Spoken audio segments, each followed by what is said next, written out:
Welcome to Latinas from the Block to the Boardroom, where wisdom comes from everywhere. This is a podcast about generational wisdom shared to help build a bridge for future generations and to build stronger communities through education, technology, and health. Welcome to Latinas from the Block to the Boardroom.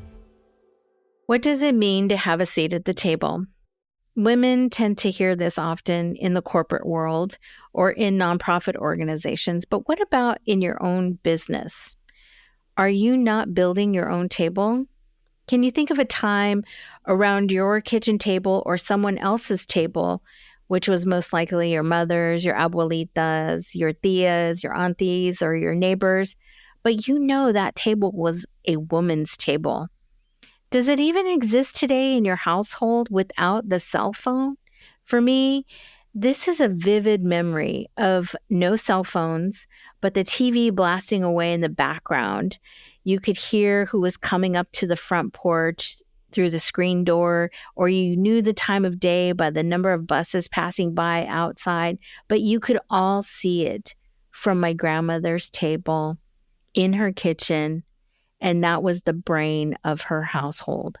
This is my vivid memory of her house that she ran like her own business because she bought the groceries, she was making the family meals, she was running the entire household purchasing, and she was bringing the family together around the table in the kitchen by talking and sharing information.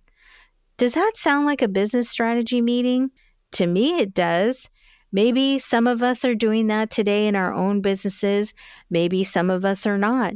But within our careers or our jobs or our small businesses, we definitely are gathering people around conversations, around how to drive our businesses to be more profitable and how we can expand our networks. As Latinas, we are a superpower with tremendous influence on where our money goes in this American economy.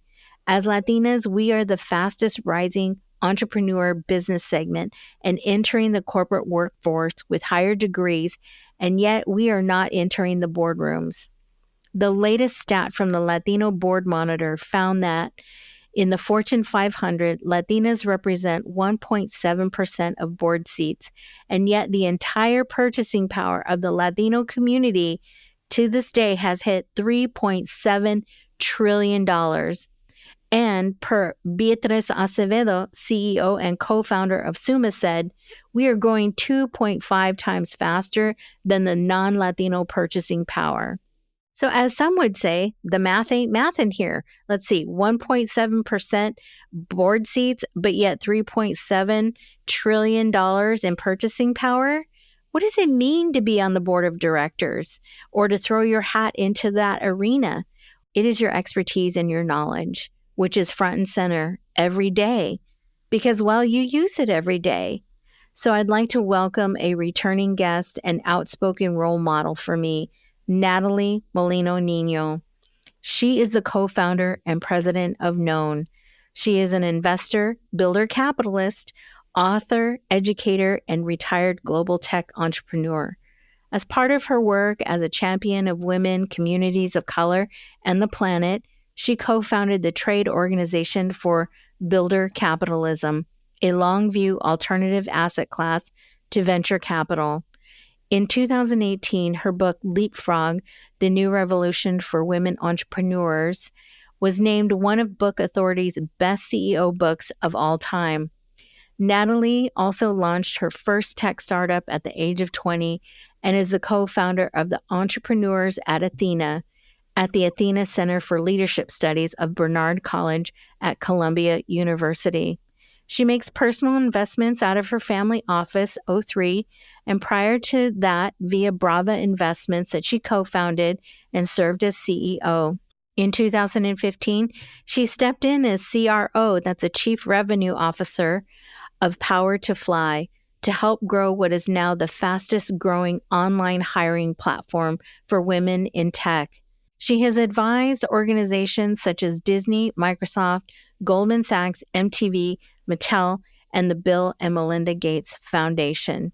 Today, Nathalie serves as a venture partner at Connectivity Venture Funds, as an advisor for Goldman Sachs Launch with GS, Black and Latinx cohort, the Women of Color Star Fund, Full Cycle, Acción Opportunity Fund, Vote Run Lead, and We NYC, which is Women Entrepreneurs of New York City, and Hope, Hispanas Organized for Political Equality.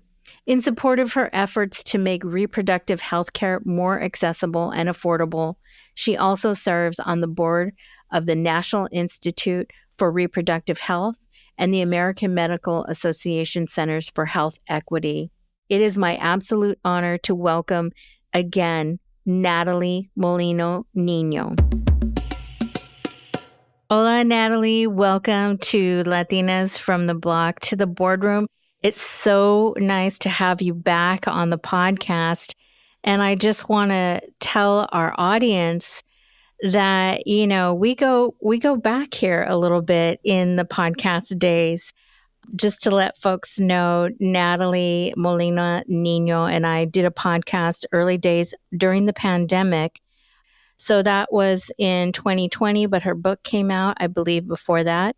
And it is called Leapfrog, the New Revolution for Women Entrepreneurs.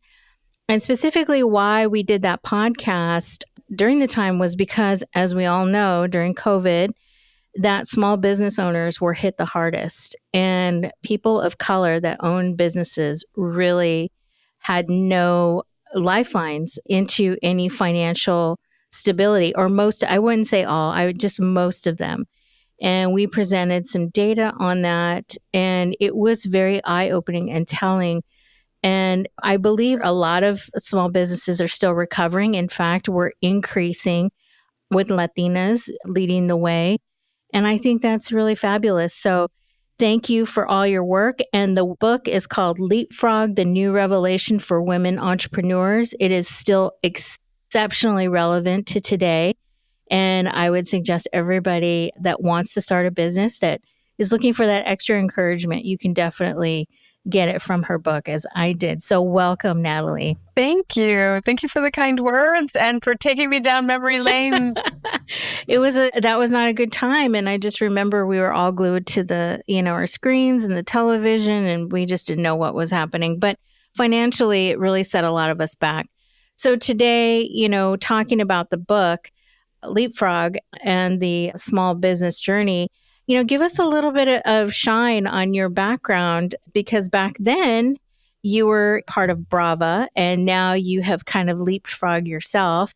And you mentioned to me also that you didn't want to talk about some new ventures that were happening, but you started a company with some amazing folks called Known. And can you share with us a little bit about that and your journey to that, decision? Yeah, so it's just Known. And we had really been starting to formulate the idea for the company in 2019. And by the time 2020 rolled around, what all of the confluence of things, from the pandemic to the murder of George Floyd to so many other things that we all experienced, to me, the injustice and the scandal that was the PPP loans in the United States, which was part of what we were talking about then. I was doing the whole media circuit. I was on TV. I was yelling, from the rooftops, trying to make it so that we could get some more BIPOC-owned businesses in the mix, because it was pretty clear from the early days of that program that we were getting locked out. And, we represent the majority of new businesses, and especially Latinas represent the majority of new business owners. And so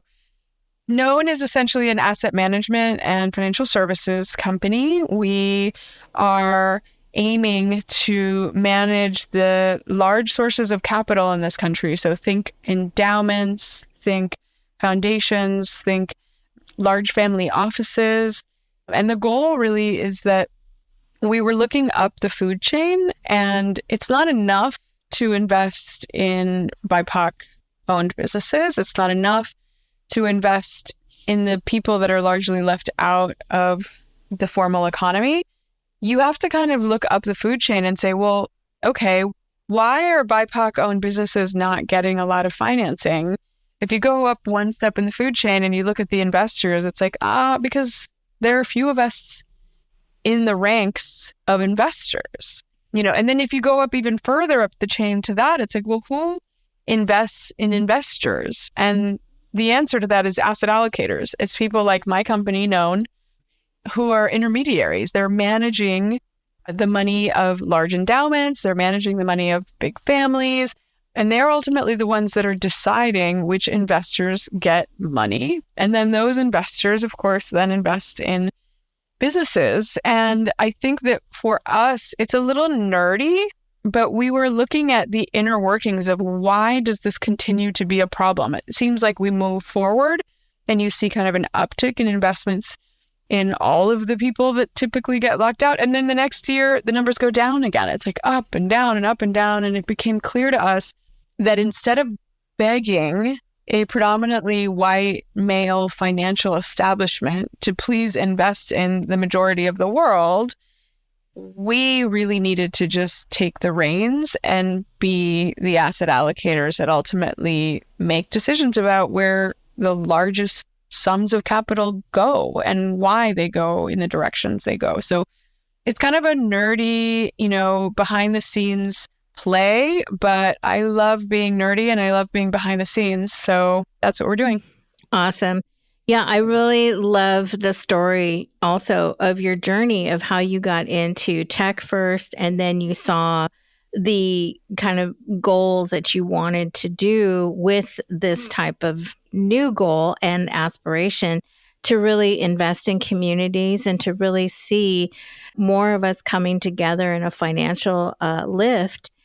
What really brought you to that kind of North Star? You are a first generation Latina here in the United States, originally from your parents and your family are from Colombia and Ecuador, correct? Yes. So my dad is from Ecuador. My mother is from Colombia. And the panting you hear in the background is my mischievous dog whose birthday it is today. Yay, happy birthday. Doggy cupcakes. Yes. And, I think my parents made their way in this country by being entrepreneurial. And so I think, the bug was definitely in me from the beginning. And I watched, obviously, in the conversations at the dining room table were usually about something entrepreneurial, some bill that had to get paid, some project that had to get done, some client that needed to be serviced, something related to the business. And that was definitely what water that I was swimming in my whole childhood. But I didn't really think that I wanted to be an entrepreneur until the dot-com boom happened and I sort of accidentally fell into it. And in terms of being in finance, I will say this, my background is not in finance. And I think that, it's similar to, you don't have to be a coder. I'm an engineer and I was a coder, but you don't have to be a coder to be in tech, and you don't have to be, proficient at writing code to found or co-found a tech company. But what you do need to do is you need to bring the right people around you. And so for me, the same thing is true with finance. I do not come from finance. I am not formally trained. I am a very good operator, I believe. And I know how to build and scale businesses, but that's not the same as having actual experience in finance. And so what I did, as I think anybody should do when they're going into an area where they have a passion, but they don't have the expertise, is I found amazing partners, people who bring all of the expertise that I don't have to the table so that we complement each other, we fill the gaps that the other ones bring to the table, and ultimately we're stronger together. Yeah, I like that because now we're at another milestone for you because you have been on a couple of boards and it was just released and there's an article through Luz Media. So shout out to Luz Media because they've highlighted this podcast as well, that you're on another board that is women owned and it's called Hanky Panky. And I want to talk about boards because this podcast is called From the Block to the Boardroom. We've had other Latinas on the podcast that have been in boardrooms. I've been in a nonprofit board, a couple of them, but they're very different from a profit-making company.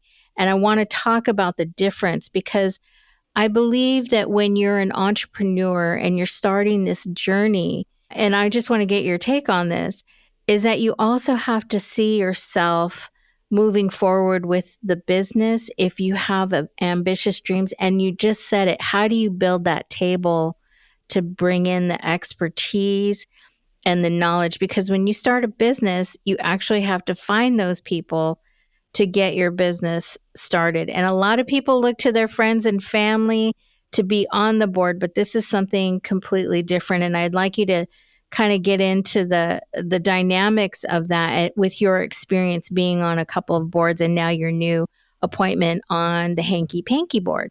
So the Hanky Panky board was from 2021, actually, but we just never announced it, right? I mean, that was such a crazy time. You're in the pandemic, you're making sure to support a company through challenges that every single company on the planet, was grappling with. And it just never seemed important. And I think it was the fact that Latinx Heritage Month was coming, and there was this sense in a conversation that I was having with some friends that like the privately held for-profit companies and the privately held for-profit companies that have boards, they don't have any legal requirement to publish who's on their board or to publish really anything about the inner workings of the company. And we were talking with these friends about how that doesn't really help anyone, right? So to keep it opaque and to not disclose doesn't help other people envision what it could look like for them to be in those positions, or even to find out that you're in those positions and to know to ask you about it, right? And so part of it was just, this is silly. It's not like I was hiding it. It just never occurred to me to publicize it. But as we, read statistics like the fact that Latinas are the least represented group in all Fortune 500 boards, which is only one kind of for-profit board, but it's an important one. And it's the only kind that we have statistics about because it's the kind that publicly disclose. To be the least represented group is insane. And I think that, we're not going to solve this problem overnight, but we certainly can start by at least talking about it. Right. Can you break down a little bit of those pathways for us? Yeah, I mean, they're all corporate, right? So that's the one thing. So corporate is still corporate, whether it's privately held or it's publicly traded. And what we're talking about here are for-profit companies, right? And I would say that for me, I look at them in three different categories, right? You have publicly traded for-profit companies, right? And by virtue of being publicly traded, who's on the board, and even just the process of getting on those boards, while it's more opaque than I would like it to be, there is at least some semblance of disclosure. And the thing to consider there too, in terms of like if people are interested in going the publicly traded way, is that if you value your privacy, right, that might not be the route for you because the whole world knows that you're on this board. And if the company gets into some problems, if there's controversy around the problems, like you end up with a target on your forehead. And for some people, that's okay. The price in terms of the payment that typically you get to be on a publicly traded board is nice, right? And so, when you do the math of like how much you get paid to be on a publicly traded board and you do the math of the privacy issues and anything else, I mean, it might add up to where it absolutely makes sense for you. And then it might add up to where it doesn't, right? It's sort of a personal choice and everybody has to approach that differently. And I see that as like first category, right? And just because a company is publicly traded does not make it bigger than a privately held company. So I think that's another myth, right? There's no such thing as like big or small, being associated with publicly traded or privately held. An Ecuadorian American friend of mine that our families knew each other, our parents knew each other, named Nina Vaca, right? She's the owner of a privately held company that brings in over $1 billion in annual revenues. That is not a small company. It is not a publicly traded company. It is a privately held company.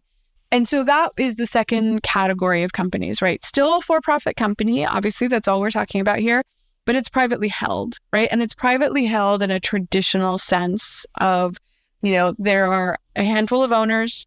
There's not any venture capital or private equity in the mix, really, which means that privately held starts to look a little bit like family owned, although it's not always, right? You can buy a company and it's no longer family owned, but it's really managed by the owners kind of at their discretion, and they can choose to have a board because they decide that that's helpful to them, or they can choose not to. Maybe they could also one day get some financing from somebody that says, we're going to loan you or we're going to, invest in you. And in exchange for that, we are going to need you to have more formal governance structure, which oftentimes implies we're going to require that you have a board. And so there are many circumstances during which a privately held company, which generally doesn't have to have a board will either choose to have a board, or there's something about, say, some financing or something that they're participating in. Maybe they have a government contract. Maybe they have a contract with a huge corporation that says, you know what, in order to do business with you, we need you to have, some more formal governance. And oftentimes that looks like a board. So for whatever reason, there are privately held companies that choose to have boards, and Hanky Panky fits in that category. Hanky Panky is a traditionally owned and grown for-profit corporation that decided to have a board and invited me to be on it back in 2021, and I accepted. And then I would say the third category, and where I'm happy to go back to Hanky Panky as an example, but the third category is the category that's probably the least accessible, I would say.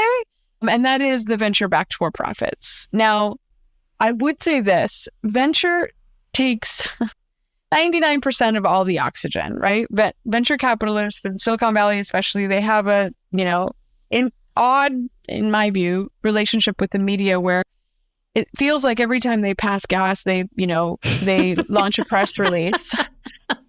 And then every press release they put out, for some reason, we have a whole media apparatus that then thinks it's important and they write about it. And so if you were just reading articles in the media, you would think that, wow, the majority of companies in the world are backed by venture capitalists and they're like the thing that matters the most. But in reality, venture-backed businesses represent a tiny, tiny niche. In fact, of all the financing that goes to businesses, only like less than 1% of it is venture.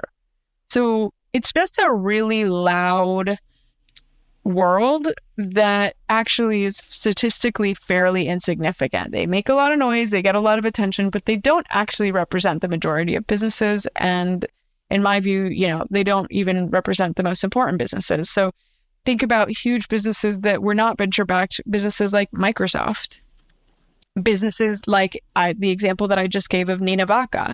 Nina Vaca's pinnacle has never taken a penny of outside financing.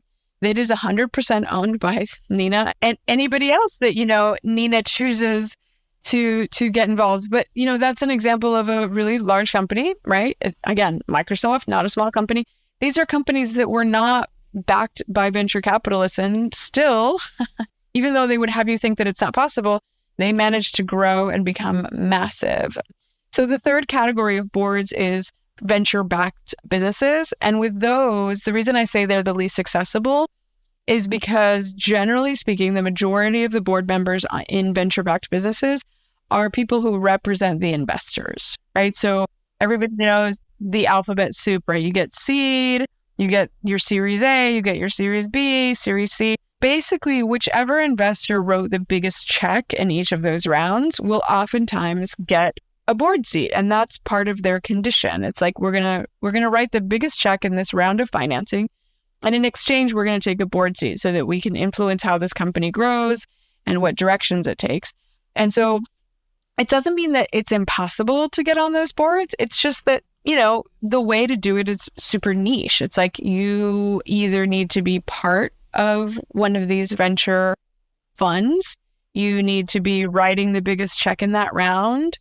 And then, even those financings, those companies, those venture-backed companies, they will tend to have like an independent board seat. So, let's say maybe you have 5 board seats, maybe 4 of them are represented by founders and then the venture capitalists who invested. And then they'll maybe have like a 5th seat that's an independent. And that independent board seat is going to be designed for a reason. It's like, this is where we have somebody who is an expert in our field, or this is where we have somebody who brings something that the rest of the board members do not bring. So it isn't impossible to join a venture-backed business's board. It's just very, very specific, right? You either have the thing that they need for that independent slot, or you represent one of the VC funds that is writing the bigger checks. So that third category, even though it gets a lot of the attention, I think is kind of the least significant. Yeah. I mean, the one thing to keep in mind is it's my understanding, and I might have my numbers wrong as to what exactly the percentages are, but I believe, and this is something that anybody who is starting a company should consider, is the ownership structure and the governance structure are divorced in this case. I believe, if I'm not mistaken, that it doesn't really matter how much Mark Zuckerberg owns of Facebook because the governance and the ownership are separate. And so he could be diluted down to own, some small percentage of Meta, but it doesn't change the fact that he still has veto power. He still has all sorts of governance power that effectively makes it, as if he were a majority owner. So those two things are really important because I think people often conflate the two. It's like, well, I own 90% of a company and therefore I control it. It's like, not if somebody over here has decided that even if they own 1%, they're going to control all the key decisions, because governance and ownership are two different things that are often conflated.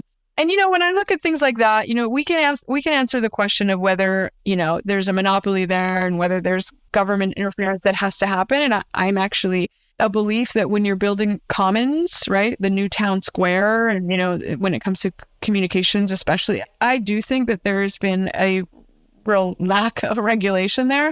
And the whole thing is just kind of run wild. And I think that, we've waited too long to ask the question of whether there are monopolies and things like that. But that feels separate from just the thing that Mark Zuckerberg did in saying, while I can own this company and while I, am alive, then I control it. Because, I actually want that for Latinas. Like, I want that, when a Latina, maybe gets diluted down and she has to bring in investors, and next thing you know, the investors own more than 50% of the company. I would love for them to have a Mark Zuckerberg clause in their governance that says, you know what? It doesn't matter how much y'all own. She's in control, and her vision is what matters. I mean, I think, in some respects, you kind of divide and bifurcate, bits and pieces. And there are things that are reprehensible about how some of these companies in the tech world have grown and have gone unchecked. And then there are other things where I think, you know what? This little part here, I'm going to take a note from that and wish that upon, the people that I care about, because having control over governance is really key. Yep. And I think accountability is really part of the board in a way that keeps the company going. I mean, there's like the Mark Zuckerberg thing. It's like, he started the company and yes, it was for good. And now it's just kind of gone off the rails. And I won't digress into, my whole story about them, but it does show that there needs to be a better governance on how they roll out the platform, or how they should have, knowing what we all know today. And the other thing is, there are other companies that really scale fast with a board, and I'm not going to mention the company, although it was pretty publicized. They were busted for fraud, and the board was in on it. Everybody was in on it. And it really impacted significantly a lot of people. And I think the board accountability, this is like an unfortunate situation where they don't want to call out the emperor. I think they all tried to see what they could do, but in the end, it just didn't work. And they got in trouble for fraud and tax fraud. And I think that's very unfortunate. So I think boards are very, very important. I think that's what we're saying at the end of the day. Yeah. And to your point about accountability, that's the other thing to keep in mind, right? Is you are at that point the fiduciary. And when you are, for example, on a publicly traded board, once a company is that heavily regulated and supervised and just visible on the world, a lot of the I's are dotted and the T's are crossed. But when you are going to a privately held company and being asked to join one of those kinds of boards, there are things that you have to be careful of, because at the end of the day, in the event that there is financial malfeasance, or even not even malfeasance, in the event that there's just negligence, again, that accusation of negligence is going to fall on you, because as a board member, it is your job to poke and prod and ask and question. And not only that, you need to be sure that when you're coming into somebody's house like this, that they have their house in order, meaning that they have insurance for the board and for directors, and that they have errors and omissions insurance, which is, you accidentally talk somewhere and you misspeak and you get some stat wrong, or you get some number incorrect because you're human and things happen.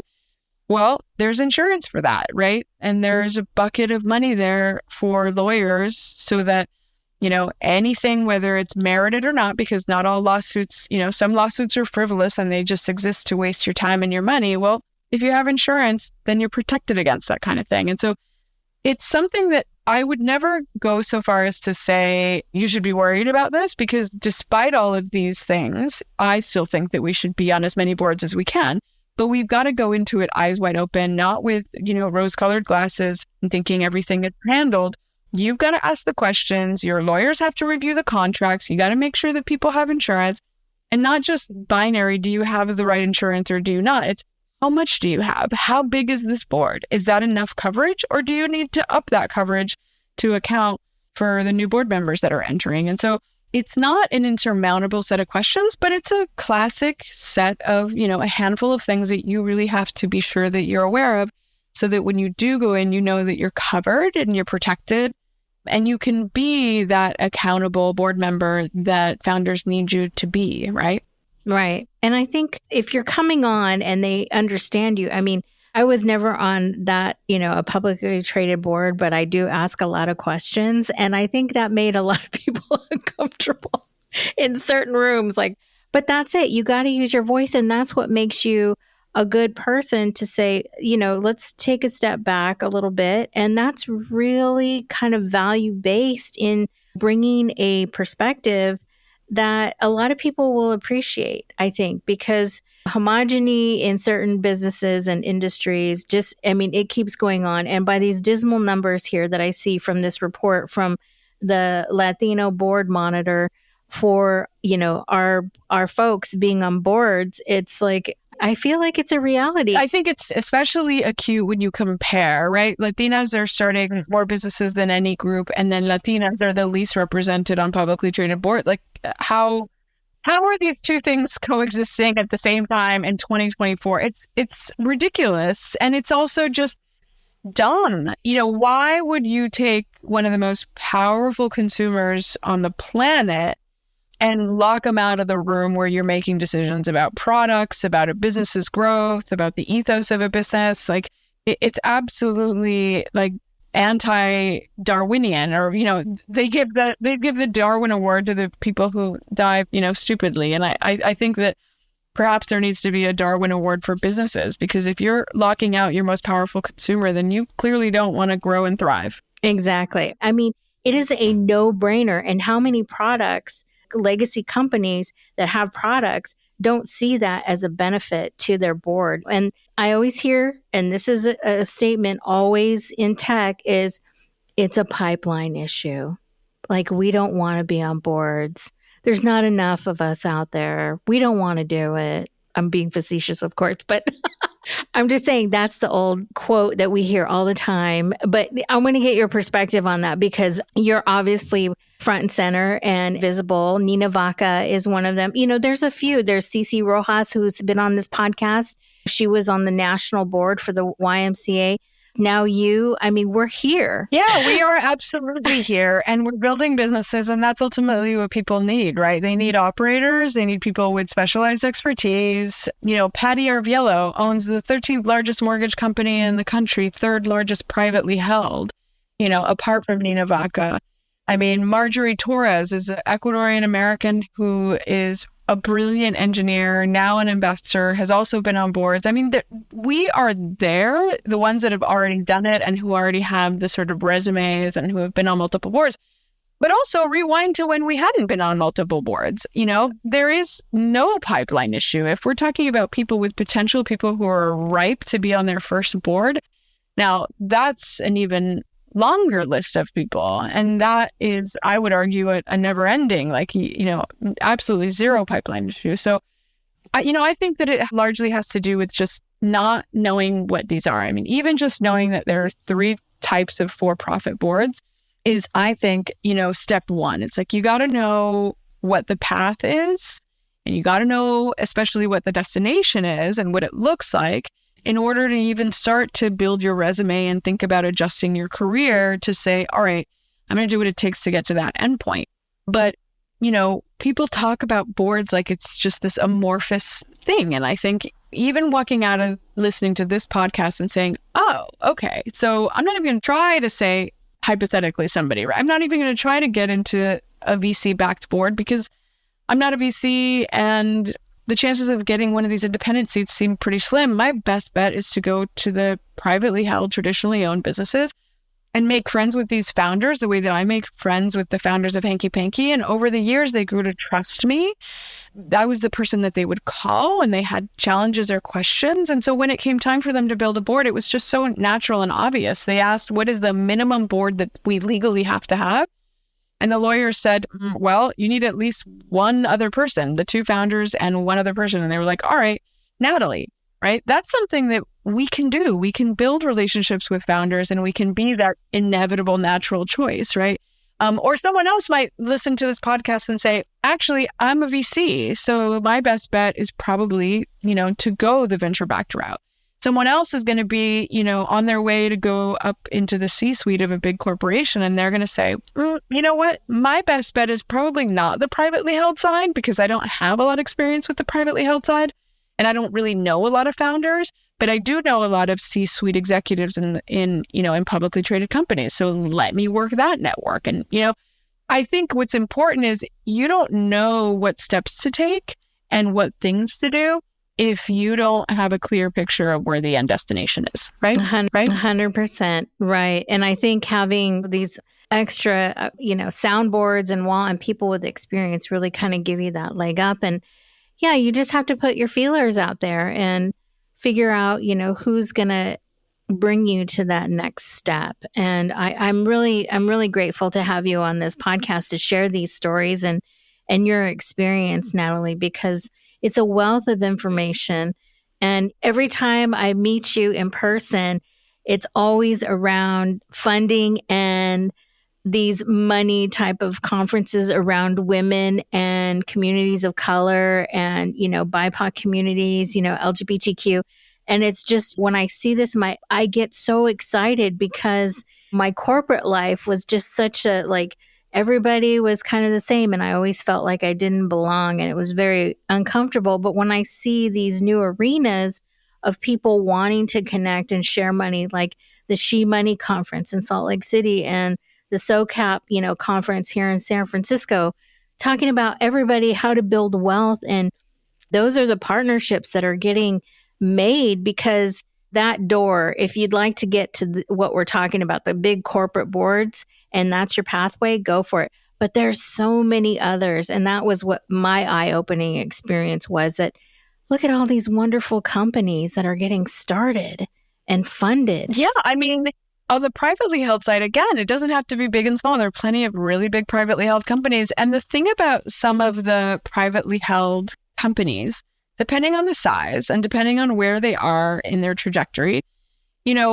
one of the ways that people are compensated is with shares in the company, right? And that's also exciting, either because that company eventually sells and then those shares that you got paid in exchange for your services as a board member are suddenly super valuable. And if you think about what commitment you made, like you showed up to a meeting once a quarter, every once in a while when the founder needed some advice or needed some specific stuff, you get called in and you help make decisions. And all you're doing is sharing your opinion and sharing your expertise. And you think about that, especially if you are smart and you choose companies that you believe in and that you want to be a part of. It's a joy. It's a joy to answer those phone calls and to help these founders succeed. Then if you think about the end game, as you said, being that perhaps that company gets sold and suddenly these shares that I was, given in exchange for my services are worth all this money. You didn't slave away at 9 to 5 or more, 60, 80-hour job to earn that. That's just a windfall that shows up one day in exchange for a little bit of your time and a lot of your expertise, right? And so there are not just different sorts of boards, there's also different types of compensation, right? And as long as it's math that makes sense to you, where the number of hours that they're requiring is sustainable and what they're asking from you in terms of accountability, in terms of bandwidth, in terms of expertise, as long as the maths for you, it could be a real win-win because at the end of the day, the founders get to have you in their corner and, you get to be a part of a story and hopefully a little moment of increased wealth at some point that everybody benefits from. Right. And I love that because when we were at the She Money conference, that's kind of the message I was getting about preparing yourself and making these connections and how to get funded and where to look for money and how to build your. I mean, there were so many women in your workshop, right? It was like standing room only. And they were like, how do we do this? And, everybody wants to understand that entrepreneurship role and then moving into how that structure gets built. And then also, it's like layers, right? You're building onto the business. And that's just to keep you afloat, right? So I think that your wealth of experiences is very appreciated here. So I just want to reference your book, Leapfrog, again, because you have lots of hacks in there. So again, we're coming to a close, but I want to reference her book that she put out before the pandemic called Leapfrog, The New Revolution for Women Entrepreneurs. We're talking today about her board role and how there are different types of boards and how you get on boards and what makes sense to you starting a business and having a board, an advisory board. But here I like hack number 26, and you probably know this one by heart. It's called Don't Ever Be Sorry, Be Fabulous. I love that one. I want to know how you came up with that one. I don't know. I have no idea. I mean, what I love about this process, by the way, is that there are people who have read the book more recently than I have, for example, and will come back with things that I had completely forgotten. And it was like, oh, right. Yeah, that's definitely in there. Or even more scary, where someone off the street that I've never met, makes some reference to my abuelita or something, just like, where I'm like, oh my God, how does this person know this about me? And then, of course, I put 2 and 2 together and I realized that it's in the book somewhere. But look, the book was a labor of love. It was such a pleasure to write. My co-writer, Sarah Grace, there's no word for her. She's like sprinkling pixie dust on everything. Things made sense. My entire book was spoken into reality, right? I spoke it into being with her on a bunch of phone calls that happened in the early mornings for 6 months. And she took those phone calls and those conversations and she transcribed them. And then I would, ask her to go and talk to Nina Vaca, to go and talk to Rachel Gerald Cohen, to go and talk to, Rosa Santana. And I would say, these people are a perfect example of this thing that I'm talking about. And she would go and she would talk to those people and she would interview them and she would get their quotes. And then all I know is I was just like talking and talking and talking. And next thing you know, she organized all those thoughts into a book that makes sense and that people still quote. So, I mean, how could I not just be grateful, right? Yeah. I mean, it's, a lot of people are writing books right now, and I think that's wonderful. And this is a great book. Again, it is a wealth of information. It kind of gives you more confidence if you're on the fence about wanting to start a business and, just by stories and how to really prepare yourself. I mean, all the way up to VCs. So we've been talking about that, if you're going to pitch to a VC, how to start looking for funding. And then ultimately, who you're going to bring in to your business to be successful. I mean, it can't be a one-man shop. You have to build that team. So in the close here, I'm always asking some folks now, like, what is, something that you can leave us that's inspirational or that has been inspirational to you? You've been in the game now for some time and you're kind of one of my role models. And I'm so thankful that we get to see each other when we can and just kind of catch up and to see you do what you do. Thank you for what you do, right? Because I think that making our voices heard and then doing even more than that, which, your voice would be enough, but then you created a platform and are constantly driven by this burning need that you have, not just to have a voice and to have, your voice heard, but you also then give a platform for, lifting up other people's voices. And I think that, that's inspiring. That's important. We need more of that. And then in terms of like my inspiration, what I might leave people with is just that as we're talking about all of this board stuff, it's easy and it's important to get into the weeds, right? So it's important to understand the difference between a publicly traded board, privately held, venture-backed, all these kinds of things. These things are important. That's why I want to talk about them. I want to get into the nerdy details of it. But if we step back a little bit, we also have to remember that we have to turn the tables here. This is not companies doing us a favor by allowing us a seat at this table. That is not what's happening with boards. With boards, we need to remember really, really clearly that we are helping founders. We are helping companies grow. We are helping companies thrive, which means we can be discerning. I said no to an offer to be part of a publicly traded board that was for a company that is in the business of logging. And that's my values. Somebody else will have different values. But for me, and according to my, tree-hugging environmental engineer, there was just no way I was going to be on the board of a publicly traded company that was in the business of chopping down trees. Like, those are my values. And I think that I tell you and everyone else listening here that story because we have to remember that no is a complete sentence. We have to value our time. And we have to remember that in this conversation of serving on boards, because more and more of us are going to get asked, and because more and more of us should be going and demanding a seat at these tables, we need to be going with that thought in our heads. Like, I am helping you, and you would be lucky to have me. And I bring with me a network and lived experience and every other kind of experience that is just going to make you as a company stronger. And I think that if we walk around with that vibe, we're going to see a whole lot more of us in all the right rooms. That's awesome.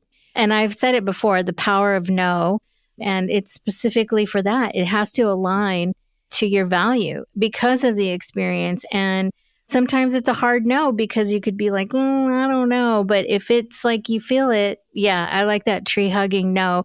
I'm not going to be on a logging publicly traded company. It's like, do you not know me? And that would just also signal they didn't know you in some way. Well, Nathalie, I'm so excited that you came on the show today and shared this abundance of wealth of board information, your experience, and also the book. I mean, the book is still relevant today, like I said, and that's Leapfrog, the new revolution for the woman entrepreneur. So I just want to thank you again for joining. I hope to see you sometime again soon. And thank you for being on Latinas from the Block and definitely going into boardrooms. So thank you for joining me today. Of course. Thank you for inviting me. And I hope to see a lot of you listening on a board next soon. Yep. Very soon, hopefully. And I'll keep you posted about that too. All right. Thanks. Gracias, Nathalie, for joining me today on Latinas from the Block to the Boardroom. As always, a wealth of information was shared today, and we will have show notes for you to access a lot of this information. Also, if this has helped you, please let us know. Send us a message and tell us what you've learned or how this podcast really helps you. And you can reach out to us at info@latinasb2b.com. You can also help us by subscribing to our podcast on Apple or YouTube. We want to hear from you, our listeners. We love the support you're giving us, but we want to hear your comments. So leave us a review.